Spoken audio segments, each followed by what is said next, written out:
And start. Great. So my name's Yolanda and I work for ALAViDA. And ALAViDA is a virtual health solution for alcohol and substance use disorder. So first off, what does that mean? So ALAViDA is a business that started almost 6 years ago, so 5.5 years ago, and it was co-founded by a doctor who specializes in substance use disorder. So Dr. Diane Rothen treated patients who she saw again and again. So either they had, they were heavy drinkers and they wanted to reduce the amount that they drank, but they kept kind of falling back into old patterns, or they took a different drug of some kind, sometimes legal or illegal, maybe had a workplace issue, often didn't have a workplace issue, wanted to do something about it, but wanted it to be confidential. And so she got approached about this business called ALAViDA and decided that this was something she wanted to form. So we offered this as a direct-to-consumer offering, and about 2 years ago, we started selling it to companies.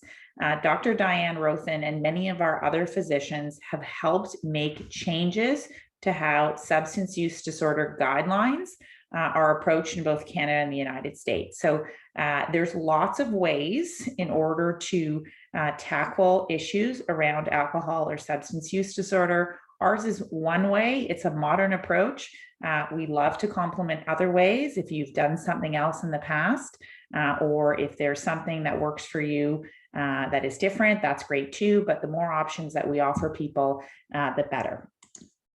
So first off, many of you might not know this, but substance use disorder as a category is a very large category. So 21% of Canadians suffer from substance use disorder, making it the largest unmanaged disease in modern healthcare. So let's think about this. 80% of Canadians drink alcohol. So that is one substance. There's many others. So oftentimes the media talks about opioids. Cannabis is now legal. Cocaine is something that people will take, and opioids, other pain medications. There's kind of lots of things that individuals can take, but alcohol is the most common. And alcohol makes up more deaths on an annual basis than all of these substances that we see in Canada. So all of them are important issues to address as early as possible. Alcohol, which many people don't know, is a carcinogenic. So it's a group 1 carcinogen, and it does impact many health-related issues. So even moderate drinking is something that you should have some awareness. So things like breast cancer, GI cancer, prostate, heart disease, all can be impacted by the amount that you drink.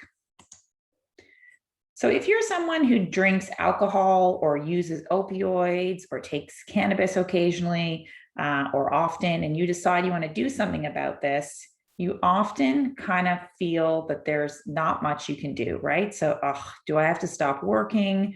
Do I have to commit to abstinence? Do I have to attend a group therapy? What about travel? I have family obligations. Maybe you have small children at home. Maybe you take care of aging parents.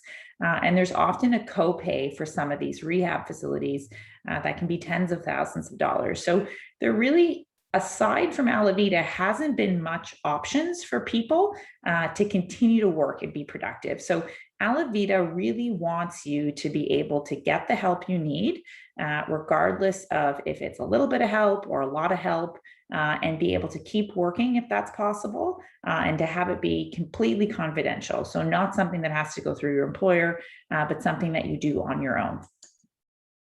COVID has made substance use disorder even more relevant than we've had before. So when asked, 19% of Canadians admit to using more substances than they have in the past. This is disproportionately high for women. So for women on the phone, if this is something that you're suffering from, by all means, please reach out to ALAViDA. For those of you who are men who work at the business, know that you are also allowed to have your spouses or partners reach out to ALAViDA as well. And when asked, 30% of workers have admitted to drinking on the job. So what is ALAViDA? So ALAViDA is going to send you an email And then you are going to open up that email on either your desktop or your phone. And you're going to fill out your work email address. We're not having anything go to your work email. We're really using that as a unique identifier. You're going to put in your mobile phone number, and we will send you texts in order to use the service. So what we ask of everyone is just try it for 2 weeks. We do a 14-day challenge where you let us know how much substance you use over those 14 days. And then if you choose to get more help, you can do that. Or if you want to stop at that point, you can do that too. But know that this is 100% confidential. We don't require abstinence if that's not something that you want to do. We try not to judge, and we really are here to help you at whatever it is that you would like to do in your care journey. So we know that this is a common problem, right?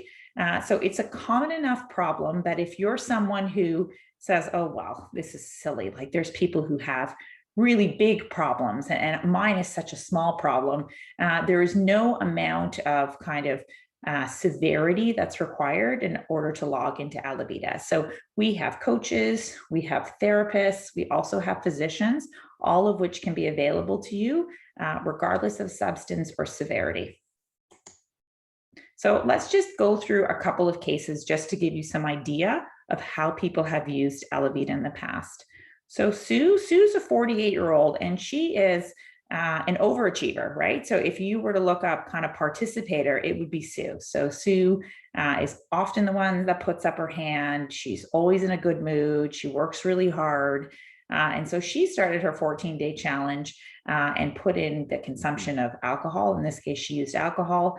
And she also put her craving levels and how she feels. And on day 4, a coach from ALAViDA reached out to her and asked if she wanted to have a doctor's appointment. And so she decided that she would, in fact, go ahead and do that. And of course, this was fraught with, some concern on Sue's part. So are you going to tell my employer? Am I going to have to go to rehab? I've tried this many times before. I don't really know what you're going to be able to do for me. In this case, they had a conversation. Of course, it was very confidential. And the doctor just decided to write her a prescription called naltrexone. Sue had never taken naltrexone before. For those of you who haven't heard of the drug naltrexone, it is often used to combat alcohol substance use disorder. It is very well tolerated, not a narcotic, and can be taken for relatively short periods of time to help with craving levels and consumption of alcohol. By day 90, working with a coach, taking medication, doing her modules, Sue dropped from 9 bottles of wine on average a week to 2.5 bottles of wine, and she was feeling a lot better and continued to maintain her progress. Paula uses cannabis. She's been using cannabis for 20 years, but over the last 10 years, she's been using cannabis on a daily basis, and she doesn't necessarily like that. She'd actually like to stop using cannabis every day. She starts her 14-day challenge and works with a therapist to find other ways that she can kind of unwind at the end of the day, figure out what her triggers are, and set some cannabis-free intention days. And she drops from 2.5 grams to 0.6 grams of cannabis. And again, she's feeling a lot better. So in both these cases, the individuals decided not to abstain. So Sue is going to continue to drink her wine to some degree, and Paula will continue to take cannabis to some degree, but they have gotten to a place where they feel more in control of their substance.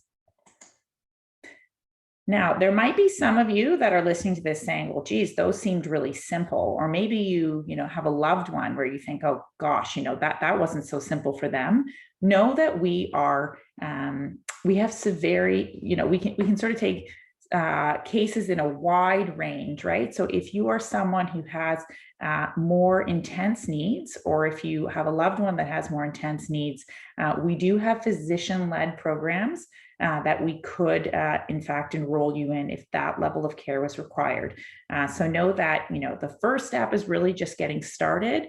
And then once you're with ALAViDA, we will work with you to make sure that you get the right amount of care that you need. So in the next several days, so I think probably next week, you're going to get an email. It's going to be from ALAViDA. and it's going to ask you to register. So as I mentioned, it's going to be worth your work email. We're not using this to send you any confidential information. It's just an easy password for you to be able to get in and validate your account. 5 minutes to set up your profile. You begin a self-assessment. So we do the self-assessment because we don't know, do you take, drugs? Are you someone who drinks, right? We have to load up your experience based on what your substance is. And then you will get a care team checkpoint and move through your journey. And your journey is going to change depending on what you use, how much help you require, and how long you want to stay with us. And that's really it for me. Any questions?